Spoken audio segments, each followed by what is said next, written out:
Hi, everybody, and welcome to another episode of the Double A Team Podcast. I'm your host, Stephen Nagishi. Thanks for joining us on this Thursday evening.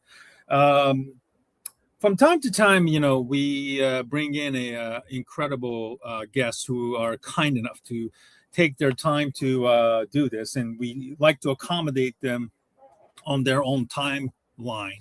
Whether they're at work or whether they have, you know, duties of being a father and a husband from time to time. So it is exciting to welcome this person to our program. He is the NFL insider. Formerly, he used to cover the New York Jets with the New York Daily News, and he was also a regular guest contributor with the WFAN in sports radio, the legendary sports radio down in New York. It is Manish Mehta. Thank you for joining us on this evening, Manish. Thank you for joining me. How are you doing, sir? I'm doing great, Stephen. I appreciate you reaching out. It should be fun. No, thank you. Thank you. It is an honor to have you on.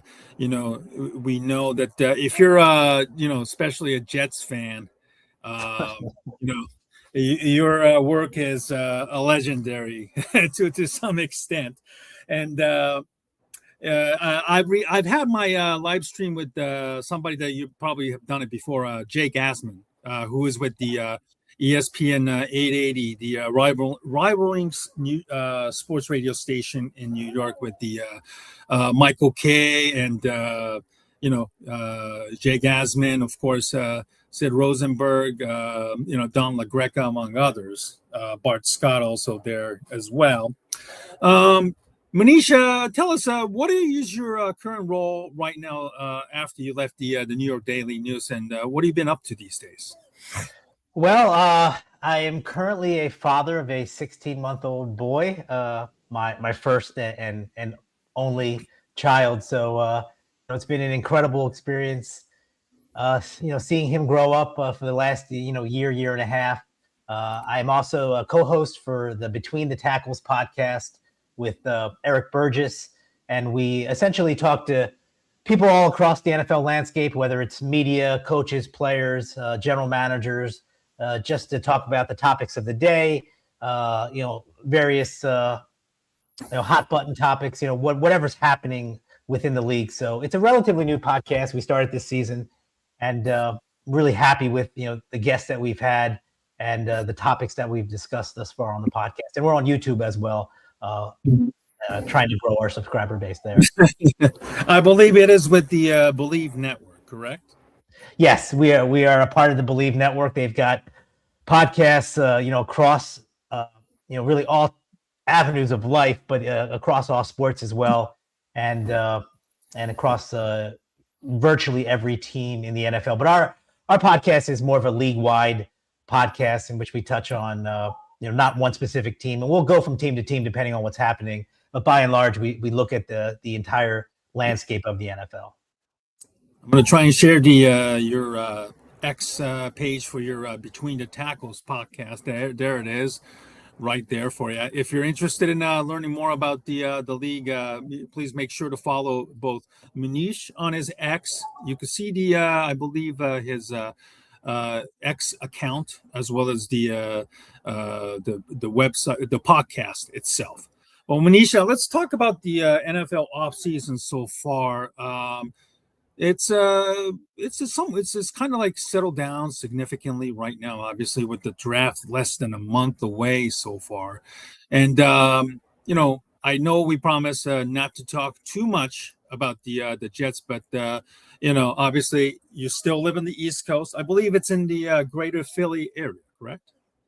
Yes, I'm a Philadelphia native, so this is actually where I've lived for the last 15 years. Even when I was covering the Jets, I was still living in the Philadelphia area, so I don't cover the Jets.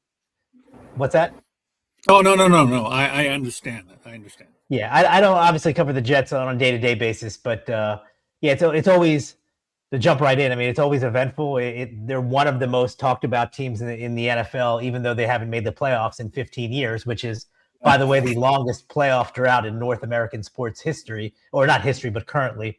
And regardless of that, they they always make headlines for better or for worse. They're an interesting team.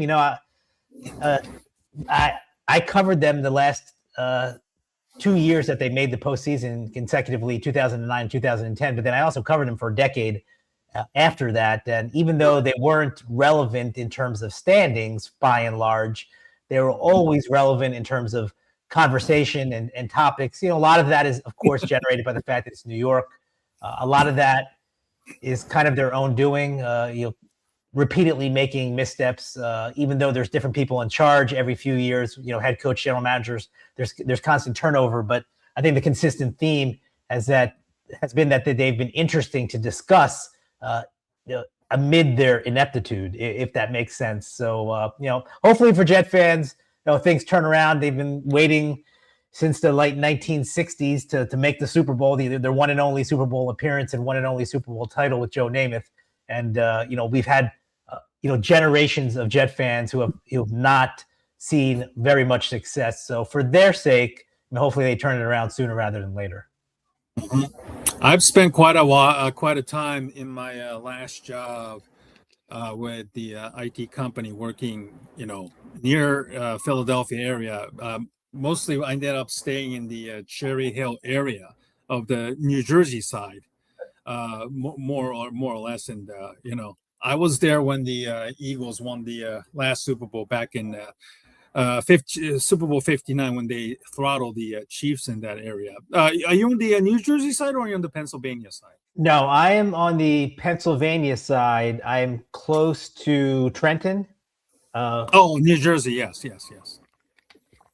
Right across the border. Yeah, right across the border. And I lived in New Jersey, actually, for a very long time. But, since buying a house 15 years ago, we moved over to Pennsylvania because I don't know if your listeners are familiar, but New Jersey property taxes are outrageous. I think New York, New Jersey, and California are like the three most pricey places to live. So made a lot more sense. I lived in SoCal, so I know what you're talking about. Yeah, of course. I mean, you absolutely have a good idea. I was only in when I was in my teenage years, so I knew nothing about those types of things until now. But anyway, let's get back to the NFL subject since you've covered the Jets and you mentioned them so much. So, what are your thoughts on the Jets off season so far? And they've I've had conversations with Jake Asman, who does this thing on his Jake Asman YouTube channel, and also does a great job as a fill-in with the ESPN New York 880. He was beside himself. Obviously, he was not happy with the job Aaron Glenn was doing in his first year. He's kind of already out on him at this point, and basically, it may not have much of a shelf life as a head coach. Certainly, I live in Michigan area, and I'm very familiar with the job that Glenn has done with the Lions, and the last 2 years before he took the Jets job certainly had a lot of high hopes. I think by many people, being a former Jet player himself, drafted back in 1994 as well, who knows the culture and everything. Certainly, I think Dan Campbell put a bit of a pressure on him when he took the job as somebody who could do a real good job of turning that franchise around. Certainly, the Lions themselves, maybe not to the level of the Jets, but by and large, neck and neck in terms of the incompetency for the longest of time. What is your honest opinion on Aaron Glenn's job this past year, and how much of a pressure does he face entering the 2026 season? Yeah, look, those are obviously the hot button issues surrounding the Jets, and as you mentioned, Jake Asman, who's got a tremendous following among the Jet fan base, has made it abundantly clear. He's not the only one, but he's made it abundantly clear that he does not believe that Aaron Glenn is an NFL caliber head coach. Now, full disclosure, I have known Aaron for about a decade. I did not know him as a player, but after his playing days, he got out of football, and then he re-entered football. Mike Tannenbaum was the general manager at the time when he hired Aaron Glenn to be kind of like an intern for the front office, and then he worked his way through scouting, and that's how I initially met Aaron, I think Aaron's a great guy and a great football mind. I thought, if you're going to be fair about it, that he did a particularly poor job in his first season as head coach. I think if you got him in a quiet moment, he would admit as much. A lot of learning on the job, which happens when you hire a first-time head coach. We've seen that not only with previous Jet head coaches, but coaches around the league. Sometimes there is a learning curve. Not everybody can beat Ben Johnson. I know you live in the Chicago area, Stephen, but I'm a Bears fan through and through, so right. his So job. not everybody can do what Ben Johnson did. You kind of hit the ground running from coordinator to first-time head coach. I think by and large, the majority of these first-time head coaches do have a rough patch. For some of them, it's the first month and a half, 2 months of their rookie season. And for some others, like Aaron Glenn, it's the entire season. So I do understand the angst and the frustration among the Jet fan base that think, well, look, this guy, kind of just tripped all over himself in his first season. Why should we have faith that he can turn things around for our franchise, which, by the way, hasn't made the postseason in a decade and a half? So I do understand that. What I thought was interesting about what the Jets did this offseason, Aaron Glenn and their general manager, Darren Muji, is that you knew in the final month or so of last season that they were, kind of packing it in and looking to rebuild in 2026 and beyond. That's clearly evidenced by the Sauce Gardner trade, in which they got back 2 first-round picks from the Indianapolis Colts, and the Quinnen Williams trade to Dallas, in which they got a first and a second. These are, quality pieces to the puzzle. So you don't trade away, relatively young players who are quality players unless you're convinced that you're not going to be good enough while these guys are still in their prime. So that's why you kind of replenish, move them aside, trade them in for assets, and those assets being premium first and second round picks, and build from 2026 and beyond. And look, it's a tough pill for Jet fans to swallow, because they've kind of heard this story again for a decade and a half. Next year, then let's wait till next year. Let's wait till to get our quarterback next year, the year after. And it can be annoying. I can't imagine what it's like to be a New York Jet fan. I can't imagine, frankly, what it's like to be a Cleveland Browns fan, or even a Detroit Lions fan, who, the Lions have been good the last several years, but they've never even sniffed a Super Bowl. So I do understand the anger that is directed toward the face of the franchise, which is, your head coach. What I would say is that what I thought about their offseason, that was your question to me. I thought it was interesting that they brought in a lot of older players, guys who were clearly in the twilight of their career, who have had great runs, but their better days are behind them. Demario Davis is a guy that comes to mind right away. He's a player that I covered when he came into the league as a rookie, and now he's in his late 30s, and he's not the all-pro, Pro Bowl player he was with the Saints and Aaron Glenn years ago. But what he is a guy who can, vouch for Glenn, for lack of a better phrase, vouch for, what Glenn is trying to teach this team and the culture he's trying to set. And yeah, look, nobody wants to hear about a new culture in year 2. That's supposed to happen in year 1, but it didn't happen for a number of different reasons. I don't think there's only one culprit. I think a lot of people are to blame for that. But the bottom line is that the Jets brought in some veteran players on short deals, knowing full well that they've got 2 first-round draft picks this year. They have 3 first-round draft picks next year in what is projected to be a very deep quarterback class. And, of course, the Jets are looking for a quarterback, right? So I don't think that they're going to address quarterback in any kind of meaningful way in this draft. They're certainly not drafting a quarterback at number 2, but they do also have the 16th pick from the Indianapolis Colts in the Sauce Gardner deal. I would be stunned if they took a quarterback. I think what they're going to do is kind of build the infrastructure this year and have some of these older players help these younger guys buy into what Aaron Glenn and Darren Muji are doing. And then next year, when they've got the 3 first-round picks and theoretically a decent amount of young quarterbacks to choose from, I think that's when they'll go in with the quarterback. So it's a slow build. A lot of teams, I think most teams, frankly, turn things around relatively quickly. I'll just turn to the Bears again. They turn things around relatively quickly. And that happens, But for the Jets, I do not think that's a reality. and a realistic expectation for the Jets. Unfortunately, for the Jets fan base, I think it's going to be more of a gradual build.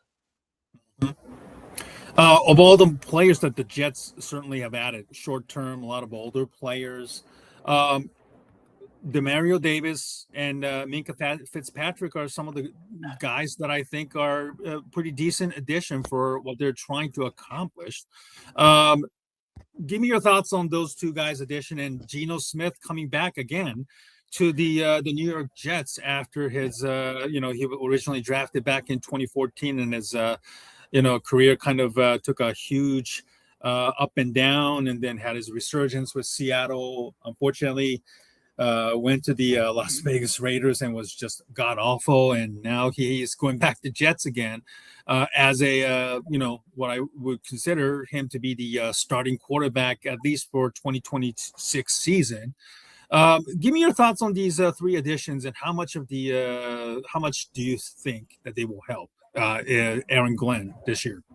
Yeah, well, I think that, look, Demario Davis, I've been in locker rooms with a young Demario Davis who was just a very calming presence, a very confident presence. And that was before, quite honestly, Stephen, that he was actually a great player. He became a great player after he left the Jets. He became a great player when Aaron Glenn was on the coaching staff under Sean Payton in New Orleans. That's when he became a Pro Bowler. So now he comes back. He's got the clout from an on-field perspective. I think the intangibles have always been there. I remember when the Jets drafted Demario Davis, Rex Ryan was the head coach at the time, and he said that Demario Davis's leadership skills reminded him of Ray Lewis, not from a player standpoint, but just a leadership intangible standpoint. And I'll be honest with you, I saw it from day one, from Demario's first practice through his first year and those first few years. He did have up and downs as a player, but his ability to connect with teammates as a leader, even though he was an unproven young player, was really remarkable to see. And, I felt it, I saw it, I heard it from other teammates that you talk to, and that's only grown throughout the last decade. So I think that is his most important trait for the 2026 Jets, instilling that type of belief and confidence, not only in Aaron Glenn, but in the younger players. I think that is where he will make a difference the most. Minkah Fitzpatrick, on the other hand, I think is a fascinating case because clearly the Miami Dolphins, in my estimation, are in tank mode. They're kind of selling off pieces. They traded Jalen Waddle to the Denver Broncos recently to get some draft capital.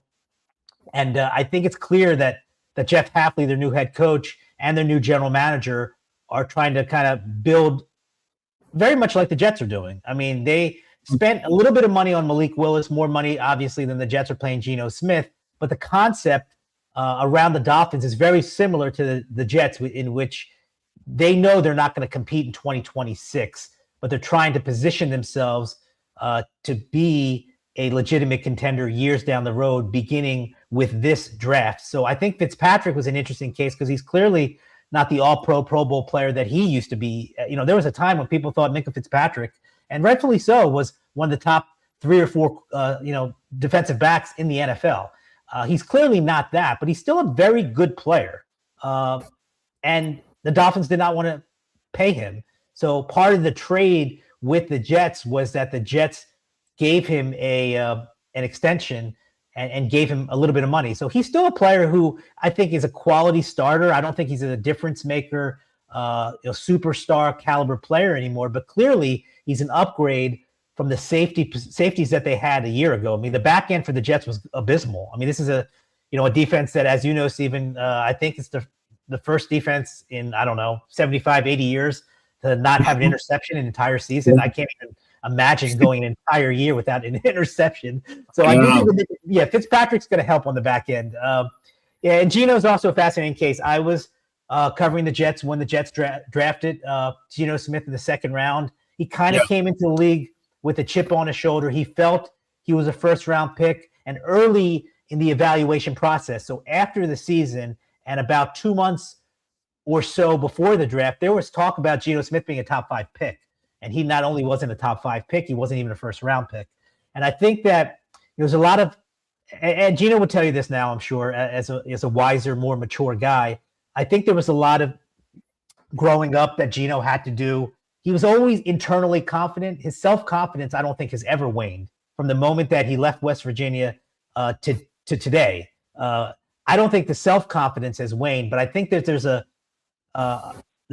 much more mature element to who he is, and a lot of that is because of failures. I mean, failures as a football player, failures in life, those are the growing moments. Those are the learning moments. That's how you evolve as a person. That's how you evolve as a player, by making mistakes, by being humbled because of some of the missteps that you made. And Gino made some missteps on and off the field. I mean, I think they've been well documented, but to his credit, he did not give up on himself. And it took a while, but he eventually found his way in Seattle. I thought he was playing his best football in Seattle.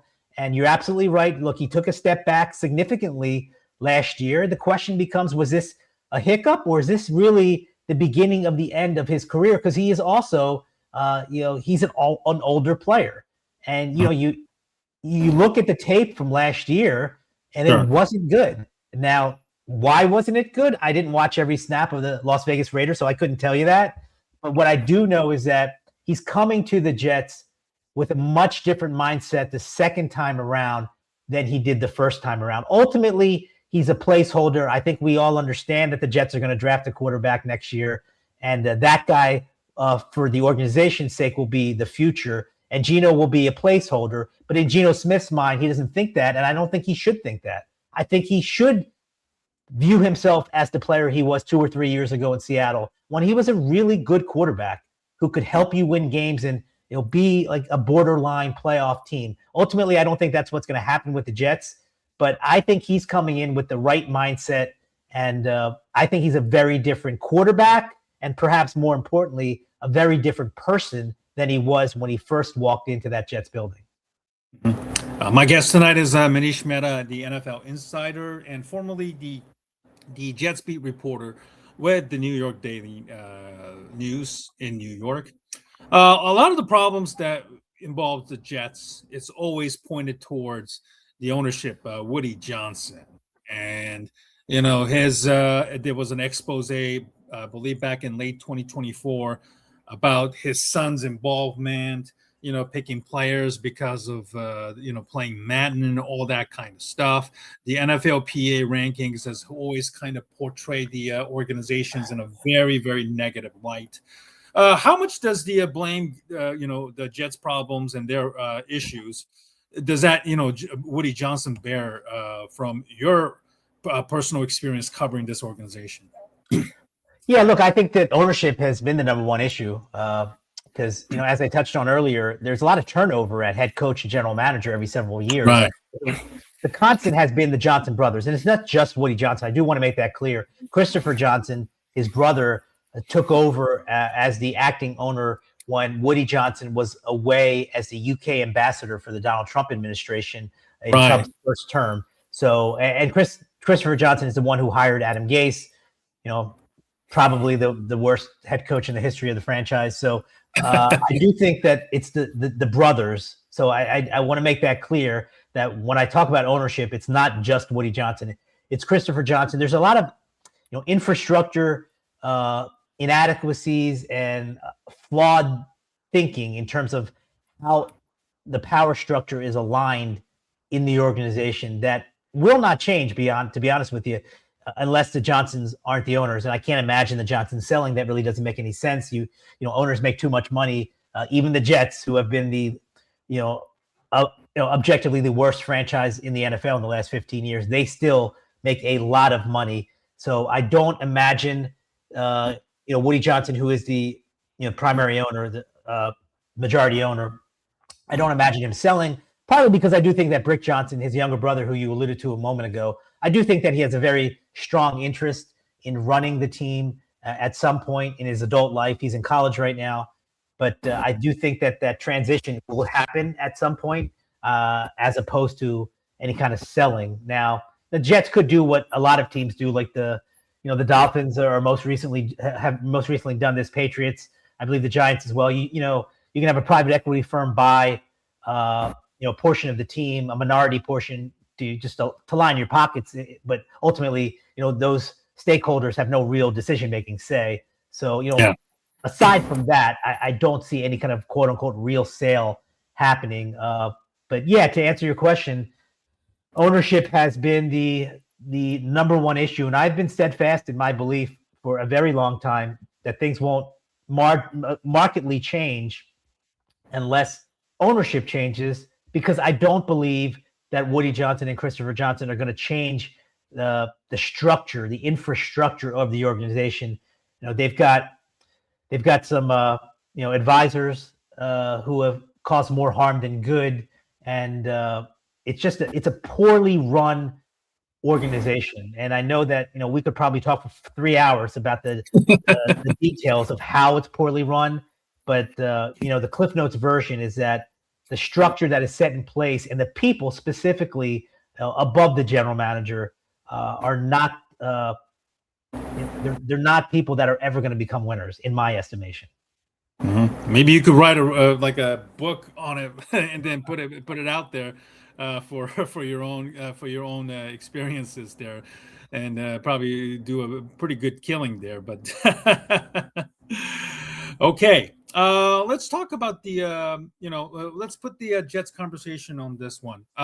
2 picks in the this year's upcoming draft. Many consider not to be one of the strongest or the deepest one this year. I know Matt Miller, the NFL draft expert, says maybe I have only 11 or 12 guys with a first round grade so far. Pick 2, pick 16, I believe. Who do you think the Jets are targeting with those 2 picks? Yeah, well, obviously there's some unknown when you get to 16. You just don't know how the board's going to fall in the first half of the first round. Number 2, they have their pick of the litter. I mean, let's be honest, because Fernando Mendoza is going to the Raiders with the number 1 overall pick. Right. I think it's a guarantee that they'll take a defensive player. It would stun me if they took an offensive player. I don't think there's an offensive lineman that's worth it. I don't think they're particularly and they're also not in an area of need. They've got 2 young tackles who I think could be really foundational pieces for them. And you obviously would not draft an interior lineman with the 2nd pick. So it's going to be defense. I frankly would be stunned if it wasn't a pass rusher. Those are the dynamic positions. Those are the game-changing positions. Look, Arvell Reese from Ohio State is perhaps the most versatile player with the highest ceiling. But when I talk about the draft and players, I'm abundantly clear in saying that I do not watch these guys week in and week out for 3 years or 2 years or even in their final year of eligibility. I hop on like 95% of the people hop on after the NFL season. And then you kind of get a sense of, talking to people, listening to people who have a much firmer handle on college prospects than I do about what makes sense. And what I do know is what teams need. So, I mean, that I can say with assurance. But would Reese be a better pick than David Bailey, the Texas Tech edge rusher, who is a pure edge rusher? Whereas Reese, there's questions about would he be an outside linebacker or would he be better suited as an inside linebacker?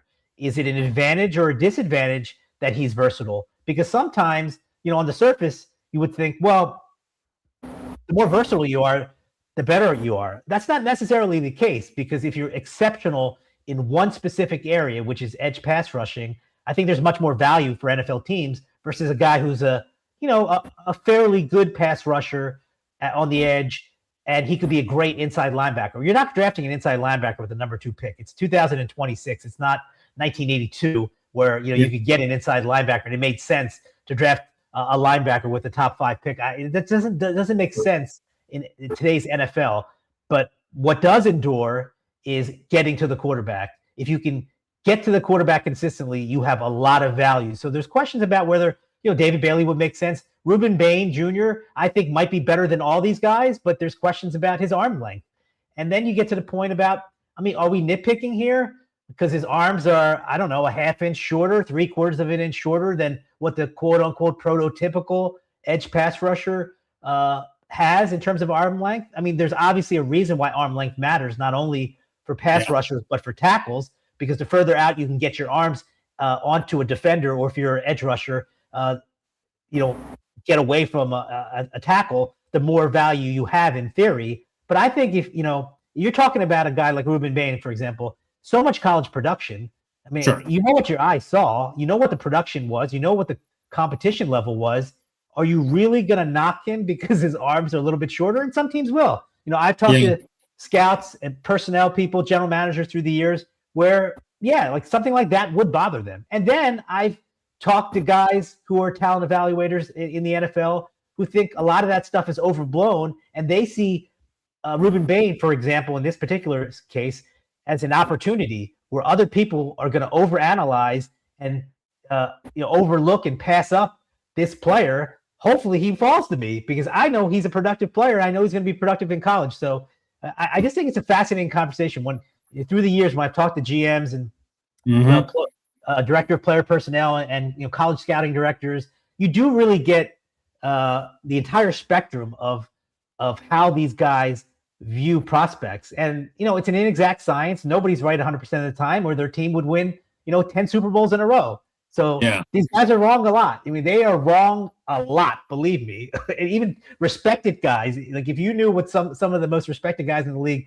thought about a player who wound up being great but wasn't highly touted, you'd be surprised. So yeah, it's a fascinating time of year because there is no grand poobah here. There's no guru who knows everything about these players. There's so many intangibles involved about how a player is going to develop, how he's going to grow, how much does he actually want to put in the work when he's a professional? Because these guys who are prospects, they're coached up at this point during the interview process, so they know how to say the right things.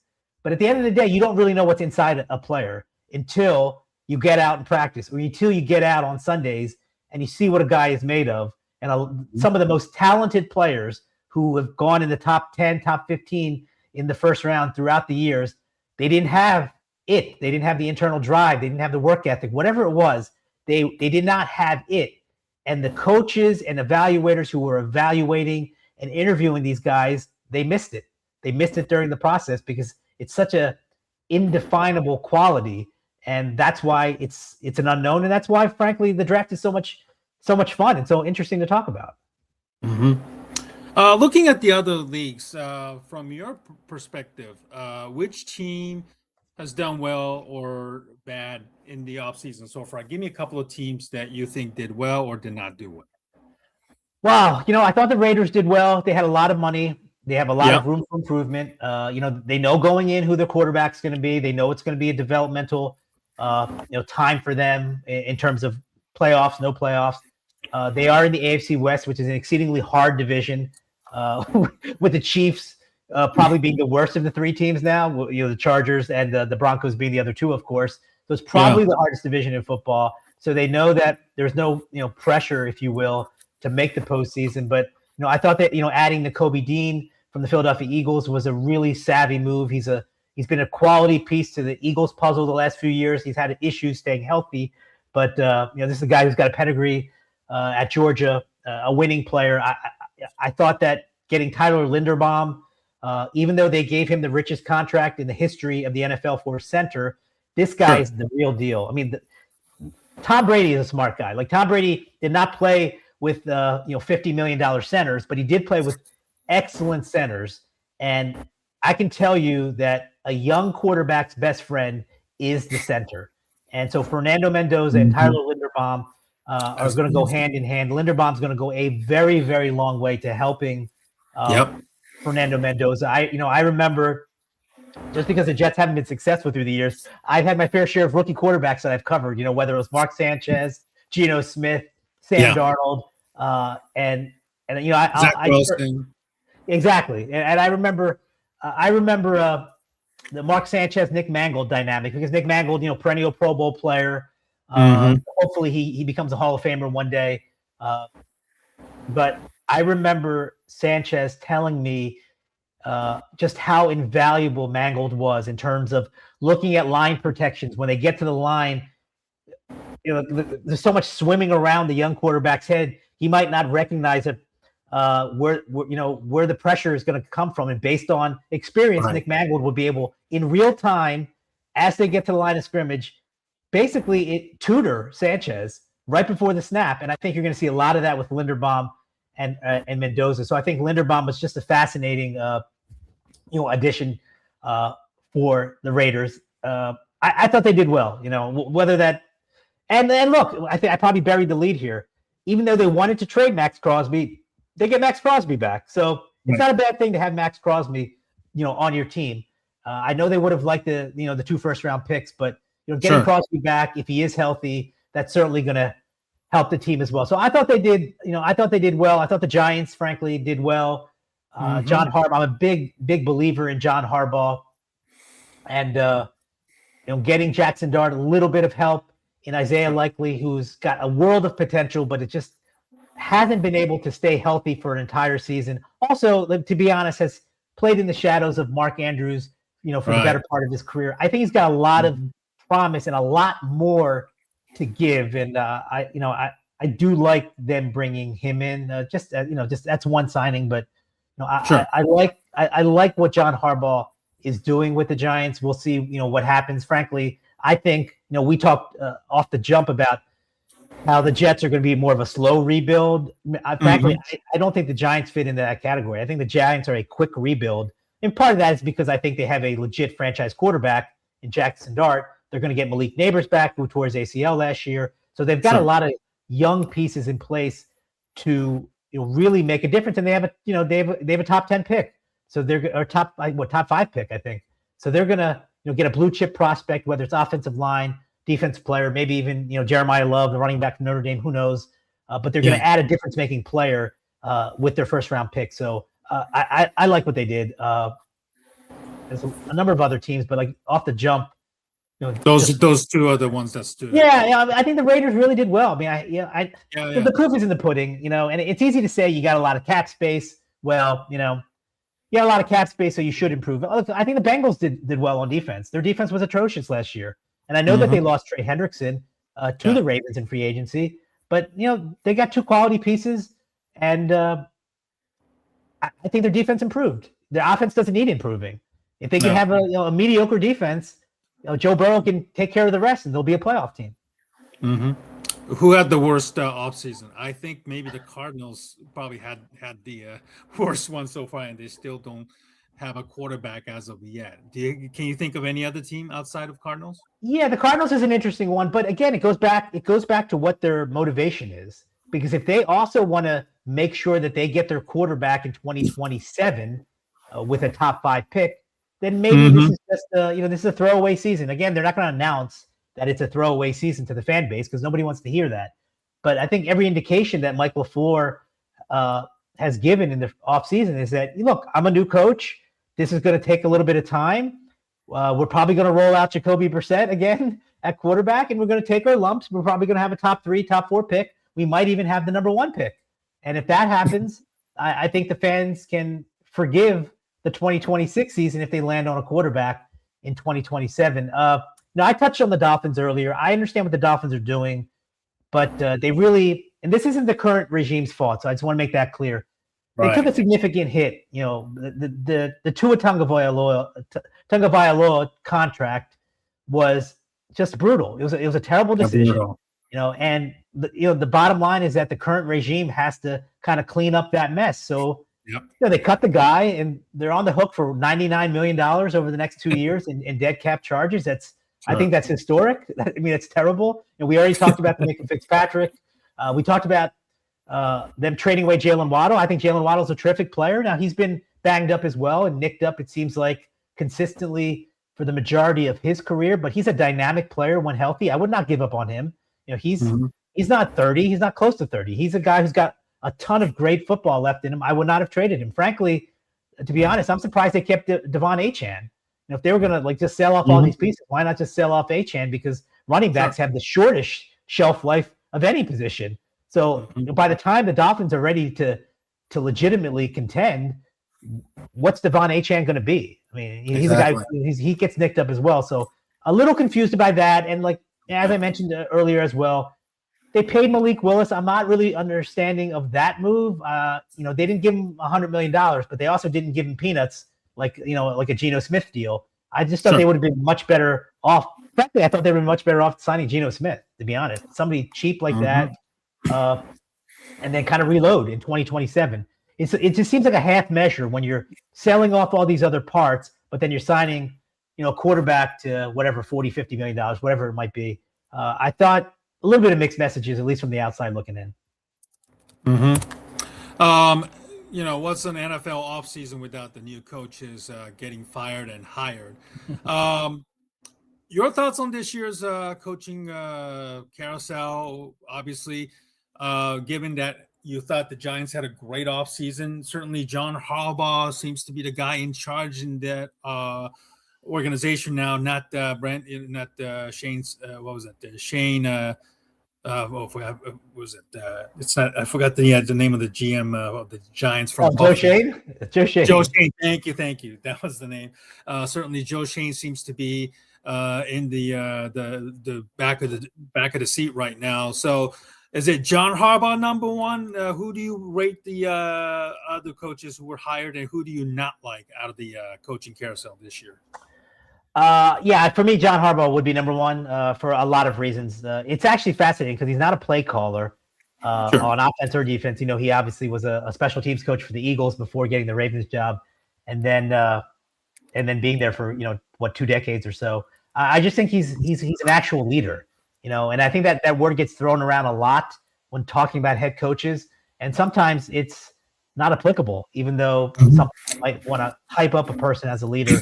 John Harbaugh is actually an incredible leader. He's an incredible culture setter. He's just he is the embodiment of what I would want in a head coach. I thought the Giants hit it out of the park. I thought they got the best guy available. I did understand what the Ravens were doing. After a while, the message gets a little stale, and it is time to move on. But that doesn't change how I have ever thought about John Harbaugh as a head coach, and that's why I would absolutely say that he was the best hire. I thought the Kevin Stefanski hire was interesting because this guy, he has won 2 Coach of the Year awards. That's unusual. Now he's brilliant. I think he's a great coach, to be honest with you, and I don't hold what happened in Cleveland against him. I thought he landed in a great spot. I thought the Falcons' job was very desirable. You've got a lot of young skill position players who are very talented. The quarterback position is up in the air, as evidenced by the fact that the Falcons signed Tua. So, I don't know if Kevin Stefanski is sold on Michael Penix Jr. And that's a fair question. But if you're Tua and you can stay healthy, and you got Drake London, Bijan Robinson to kind of help you forward, I think he could be the starter. And frankly, I like, my gut feeling is that he will be the starter when Week 1 rolls around. It's a notoriously weak division. The NFC South is known for 9-win teams, 9-8 teams getting into the playoff, 8-9 teams, or 8-9 teams exactly. Or this year, 8-9 teams. So I think it's a desirable division to be in if you're a head coach. And they do have a lot of good skill position players. I really like Jeff Ulbrich, their defensive coordinator. He had been the defensive coordinator and actually interim head coach for the Jets. But that guy can coach defense. He can coach defense. I think they're getting the right pieces in place on that side of the football. And I like Stefanski. So I thought that was a nice, a really nice addition for them. I thought Clint Kubiak. Now, Clint Kubiak is an interesting one because if you talk to people around the league, I think there's some fair questions about his leadership qualities. I think there's no questions about his ability to be a smart offensive mind and his scheming and play calling. You saw that obviously with Sam Darnold in Seattle winning the Super Bowl. So the guy can coach. I don't think it's about X's and O's with Clint Kubiak, because if it was about X's and O's, he'd probably be at the top of the list.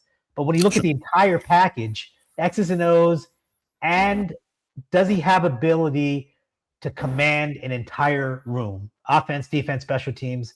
Obviously Tom Brady and Spytek and Mark Davis believe so.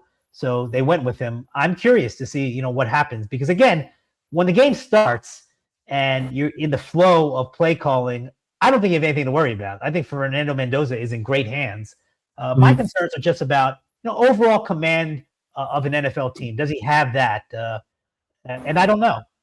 You just hear enough around the league where you can't dismiss that. So I'd be curious to see how he grows and develops into being a true leader of an entire team. The Cardinals, to me, Mike LaFleur, man, it's been an interesting Yeah, I feel 3, bad 4 for him. years. Yeah, it's interesting because his stock was high, and then he became the offensive coordinator for the Jets, and it went south pretty quickly. And they parted ways with him, and he went to Sean McVay. And you go to Sean McVay if you kind of want to rehab your your stock, your image, whatever you want to call it. And now he's a head coach. I'm genuinely curious to see if he's going to succeed. I was a little surprised by that hire. I'm not to say that he can't be successful, and I mean I'm not going to say this is a terrible hire. I don't think that's fair before guys that ever actually coached a game. I just would say that of all the hires, I thought that was curious, and that factors in Mike McCarthy. Mike McCarthy, to me, extremely established. I mean, established guy. You look at his resume in Dallas. The guy won 10 games every year. It's not as if he was 7-10 or 8-9. He was winning 10 plus games every year. The bugaboo with McCarthy was that the Cowboys always disappointed in the playoffs. Right. If you're the Pittsburgh Steelers and Omar Khan, their general manager, has a long-standing relationship with Mike McCarthy that dates back to their both of their time with this New Orleans Saints, 30 years ago, whatever it is, decades ago. So these guys know each other well. I think they'll work together well. I think it's fascinating because it's very difficult for a guy to get now 3 head coaching jobs. 3 head coaching jobs. Yes. Right. That's very difficult. It's rare. It's really rare. I like Mike McCarthy. I'm genuinely curious to see if he will reunite with Aaron Rodgers, because if you talk to people around the league, their relationship wasn't rock solid in Green Bay. I think a lot of that, to be honest with you, was where Aaron Rodgers was at that point in his development. I think Aaron Rodgers, he still retains largely the same personality, but I do think that there is a different perspective from a 40-something-year-old Aaron Rodgers versus a 27-year-old Aaron Rodgers. Look, there was friction. I don't think I'm breaking news here. There was a lot of friction between McCarthy and Aaron Rodgers at different points during their time in Green Bay together. Now, they did win a Super Bowl. I think most people would say that it's surprising that they didn't win more than one Super Bowl together. But I would like to see a reunion here in the twilight of Aaron Rodgers' career, because I do think that they would both be good for each other. And frankly, I don't really think there's another option for Aaron Rodgers at this point. Yeah. No, I will add that Mike McCarthy was fired 7-10 in his last year with the Cowboys in 2024. But what about Robert Saleh? I thought that was a very, very curious move himself, trying to get back into head coaching gig with Tennessee just after 1 year going back again to the Bay Area and rehab his image there. Yeah, it is funny, though. If you want to rehab your image, you either go to McVay or Shanahan, whether offense, defense. I mean, those guys are so respected around the league that you go there, whether you're a coach or even a player. And remember, Sam Darnold was a backup to Brock Purdy under Kyle Shanahan in San Francisco before he ultimately went to Minnesota and then Seattle. So I think that speaks a lot to how the league views Sean McVay and Kyle Shanahan, 2 of the most respected people, if not the 2 most respected people in the NFL. And I think along with Andy Reid, probably the 3 most brilliant offensive minds in the league. But yeah, Saleh going back to the 49ers clearly helped him. I think he would tell you that he made some mistakes as the New York Jets head coach. I think those have been documented as well. But there is evidence that just because you fail as the New York Jets head coach doesn't mean you can't succeed elsewhere. And the proof positive is Todd Bowles. Todd Bowles has been successful as the Tampa Bay Buccaneers head coach, after his few-year run as a Jet head coach. I was surprised, though. Yeah, I'm with you, Stephen. I was surprised that their general manager's first hire was Robert defensive Saleh. guy too. Yeah, I mean, look, their defense does need some rehab, but on the flip side, I do think it was smart for Saleh to hire Brian Daboll to develop Cam Ward. Daboll had success with the Bills and Josh Allen, and look, I think people in New York know. I think people around the league know that trading up for Jackson Dart was driven by Brian Daboll, not by Joe Shane. Brian Daboll is the one who identified Jackson Dart as a guy who could be a franchise quarterback. And that's why the Giants were so aggressive in trading back into the first round to get Dart after they had already drafted Abdul Carter. So Sure. I do like that hire. Like pairing Dayball with Saleh, to me, makes sense. We'll see if Saleh learned from his mistakes. I think there's a lot of value in hiring a guy for his second job, because most of these guys, not all of them, most of these guys are savvy and smart enough and not stubborn enough to hold on to things that did not work the first time around. Mm-hmm. A couple more segments with Manish Mehta, the NFL insider, formerly with the New York Daily News, covering the New York Jets for almost a decade.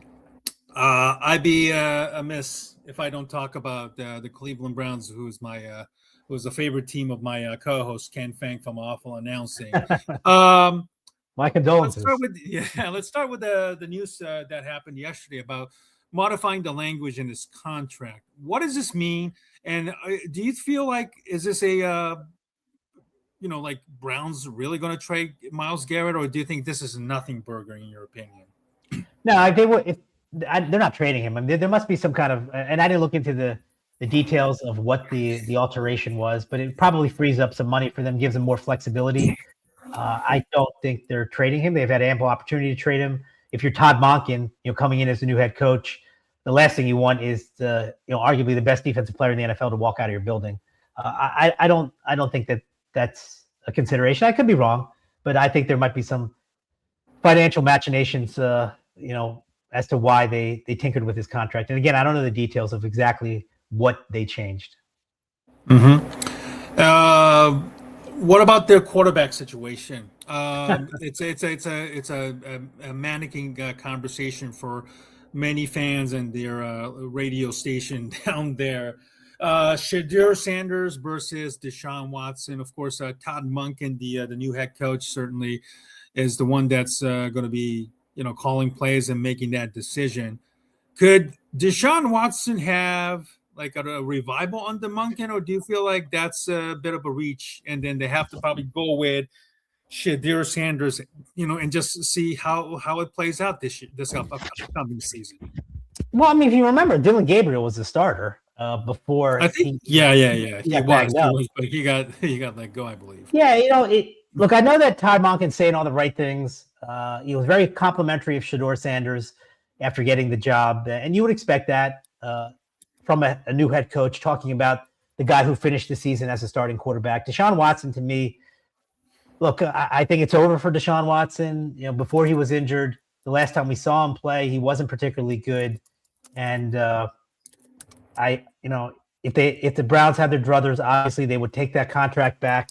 It's the worst trade, I think, in modern NFL history, and the worst contract in modern NFL history. And great for Deshaun Watson, and kudos to his agent who pulled this off. It's brilliant, but from a team standpoint, it's crippling and just a terrible decision. I do not believe that Deshaun Watson's the answer. I think they'll start with Sanders. I think that Gabriel will not be the starter. I think Shadur Sanders will get the first crack under Todd Monken. You talk to quarterbacks who have played with Monken, and they really love the guy. I know there's a little disconnect with Lamar Jackson at times, but to me, Todd Monken's a great offensive play caller. Is he perfect? No, but he has done a lot of great things in his career. I've talked to quarterbacks who have played for him. He's great at instilling confidence in a quarterback, whether it's a younger quarterback or a veteran quarterback. So in that sense, I think Shadur Sanders, who's a supremely confident player to begin with, I just think that Monken's presence and how he coaches him and how he teaches him and helps him bounce back from mistakes will be invaluable for Sanders. What does that ultimately mean? I don't think they're making the playoffs.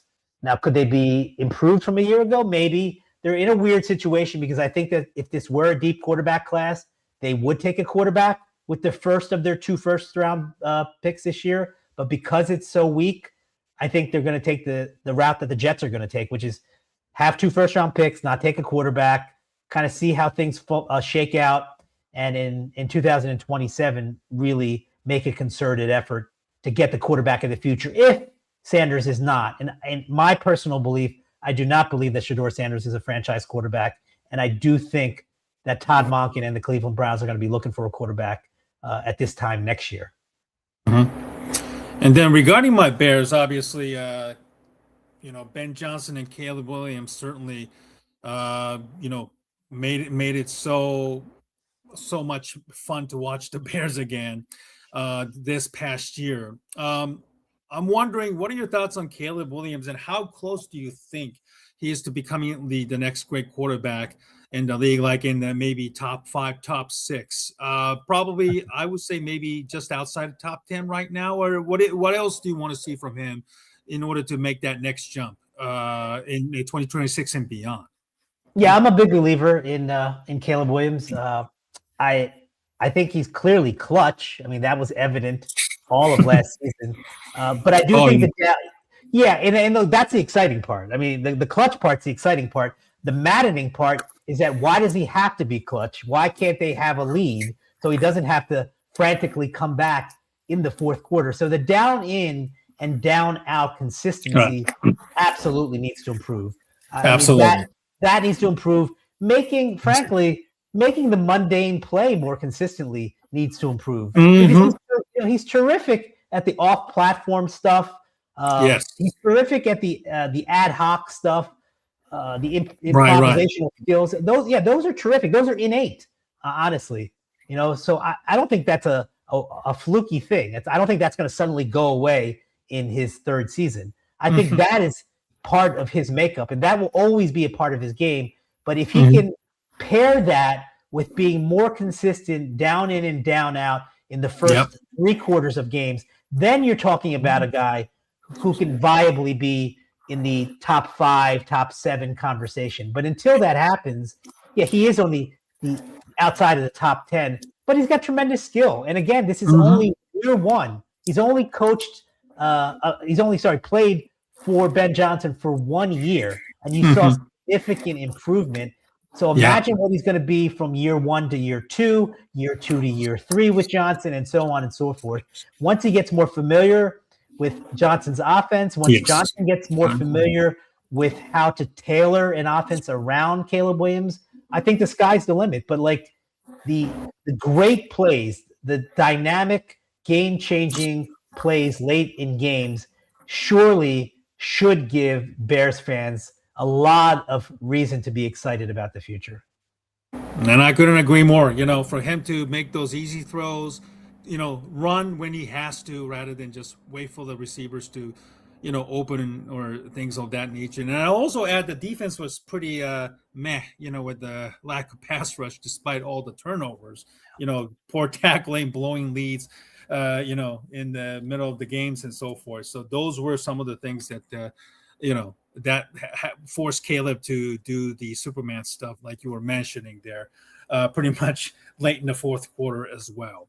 So I wanted to finish out on this conversation with you. We're speaking with Manish Mehta, formerly with the New York Daily News, covering the New York Jets for a little over a decade. Me and my co-host Ken Fang, we started this live stream, kind of in the midst of COVID, when the Asian American communities were being targeted, unfortunately. And then there's a lack of diversity in the industry that you were in, sports writing, sports media, and so forth, as well as the entertainment part of it. Can you give me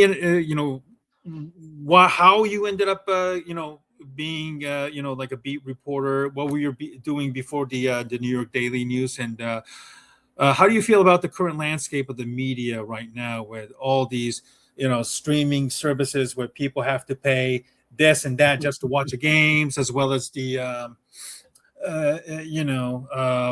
layoffs at Washington Post and so forth? How do you feel about from your beginning to where it is right now?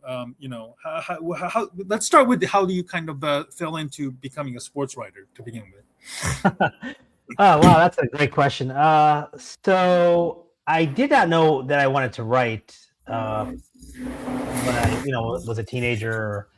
My family has an engineering background. Virtually everybody in my family my brother, my dad, all my uncles are all engineers.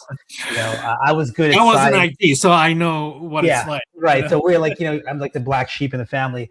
But yeah, so when I started writing, I had an internship at a small newspaper in the Philadelphia suburbs. I also actually interned in Chicago for the Chicago Tribune, Oh, and I was covering high school sports. Occasionally, I would they'd send me out to a pro sports event or a practice, but I began covering high school sports, which is kind of an anomaly now. Like newspapers don't really don't really cover high school sports. There was a time back in the day when the Chicago Tribune had something called the Preps Plus, which was a massive high school sports section with a right. lot of great writers, and unfortunately, the newspaper industry is dwindling. And you had touched on the Washington Post layoffs recently.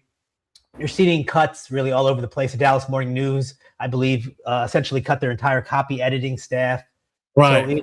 Remember that. it's a different world. And even look, it's unfortunate that that's the case. I think that things are a lot different now. I wasn't an NFL beat writer my whole career. As I said, I covered high schools, and then I covered college sports, college basketball, college women's basketball is how I started. I was a feature writer, which is an extinct profession now. I covered the Olympics. I went to 3 Olympics in Beijing, Vancouver, and Athens. So I kind of fell into the NFL as a backup writer, and then I was working at the Newark Star Ledger, which is now NJ.com. Yeah. And the New York Jets reporter, just kind of wanted to move on to something else. He didn't really want to cover the NFL anymore. So I got promoted there, and I only worked there for a month before the New York Daily News Jets writer got promoted to ESPN New York, which was just created. They just created this website. So then there was a vacuum at the New York Daily News. So I was the primary New York Jets beat reporter at the Newark Star Ledger, NJ.com, for about a month. And then I got the job at the Daily News. So I didn't get into this wanting to cover the NFL. I really, loved writing as opposed to just breaking news and, getting information like that. But, your career kind of takes you wherever it takes you. I would say if you're, talking about the landscape now, and this is what I tell the younger people, who ask me about, getting into covering the NFL or covering sports.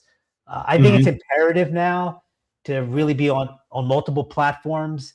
The idea of majoring in journalism is fine if you're not confining yourself to print journalism. If you're broadcast journalism, that's fine because there's avenues, whether it's radios or podcasting or television.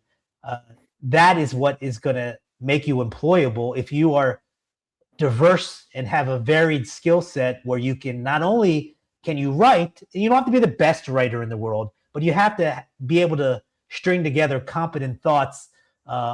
If you can do that, in addition to expressing your thoughts, via audio on a podcast or on the radio, and if you present yourself well on television, because television is much different than podcasting. Podcasting is long form. You can talk for 60 minutes.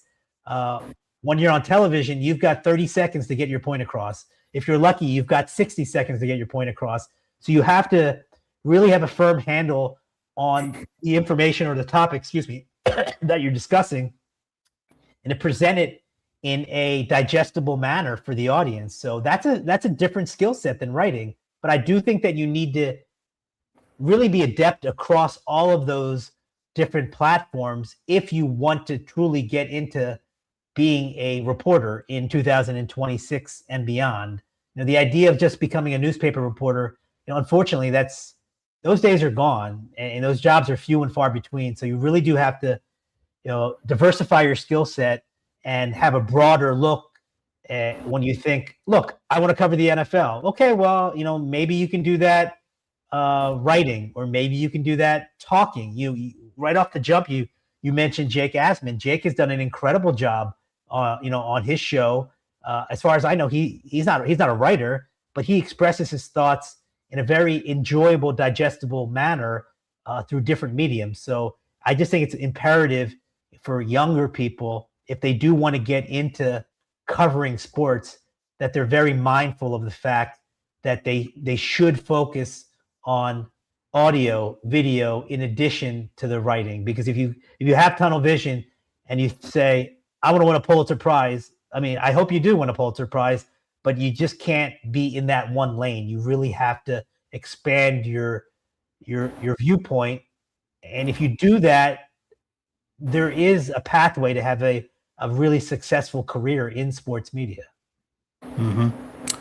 How often do you still keep in touch with Joe Benigno, even after he left? I know you had some legendary conversations with. Yeah, look, I mean, I love Joe when it was when they were still together at the WFAN. Yeah, I love Joe. Like I've always, and I saw Joe at Super Bowls occasionally, and like we got along great. Joe is a very passionate, long-standing, long-suffering Jet fan, so I understand like the built-in angst, and I know that there's a lot of times there's a lot of misdirected angst toward reporters. No, I don't think it's ever personal. I don't think that people are mad at me. I think they're mad at what I'm reporting because ultimately they understand that they can't talk to the owner. They can't talk to the head coach. They do have a clear pathway to me, and they can talk to me and express their frustrations. But I'm not the decision maker. I've always said this to anyone who has taken any offense or umbrage to what I've reported, which is I'm just reporting what's happening. I'm not creating what's happening. I'm not making the decisions. The decision makers are the owners, general managers, team presidents, head coaches.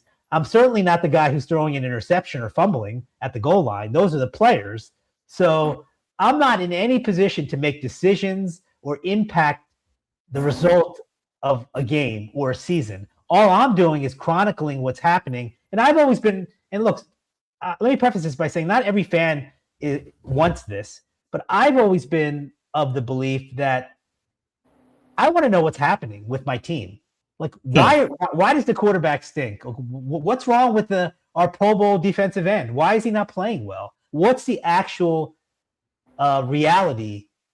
Pull back the curtain and tell me what's happening. That's the kind of fan that I've always been, and I've been a Philadelphia sports fan my entire life. So there is a segment of every fan base that just wants, they just want the good stuff, right? They want the team propaganda. They want the PR spin. Everything is good. Everything is fine. I'm going to bury my sand and I'm going to be happy because honestly, my everyday life is challenging enough.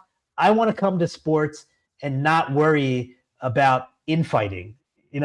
There's a segment of that fan base, and God bless those people. Each team, the Jets, every team, they've got their in-house reporters. They've got their team website. They've got videos, stories. If you want that information, you can get that. But if you want an independent, unbiased view of what's actually happening with your team, good, bad, or ugly, then you would read or listen to somebody like me. Because I don't have a stake in the matter. I didn't grow up a Jet fan. I didn't grow up a Jet hater. I grew up a fan of an NFC team, the Philadelphia Eagles. I mean, the Jets were not they weren't in my consciousness my first 25 years of my life. Frankly, I don't care. Like, I've never cared about them winning or losing. My job has always been to report what's happening, good, bad, or ugly. Unfortunately, for Jet fans, a large majority of my time covering the team has been ugly. But I thoroughly enjoyed 2009 and 2010 when they went to two AFC championship games back-to-back years with Rex Ryan. I love those teams. I love those players. I enjoyed every moment of that. I wish that I were covering the New England Patriots when they were winning all those Super Bowls because that's great. Like everybody's in a better mood. Trust me, Steven. The worst thing in the world is when you're covering a team that's got 5-6 wins and you're in December and these guys in the locker room, they don't want to talk to anybody. They can't wait until the season's over. They just want to close up shop and get out. And it's like a morgue when you go into the locker room in December when you're covering a bad team. And that's not fun for anybody. It's not fun for the players, it's not fun for the coaches. It's certainly not fun for the reporters. No kidding. As a Bears fan, I can probably only imagine how bad the locker room was, toward the end of Nagy era, and then also Matt Eberflus era. But Manish, listen, thank you so much for your time and sharing your opinions and stories about your careers and everything. And I couldn't be more happier to have you on. For those who are just joining us, Manish Mehta was our guest tonight, formerly with the New York Daily News, covering the New York Jets. If you can see the Manish's X handle at M Meta Sports, please follow him, and also his work, as well as his Believe Network podcast as well.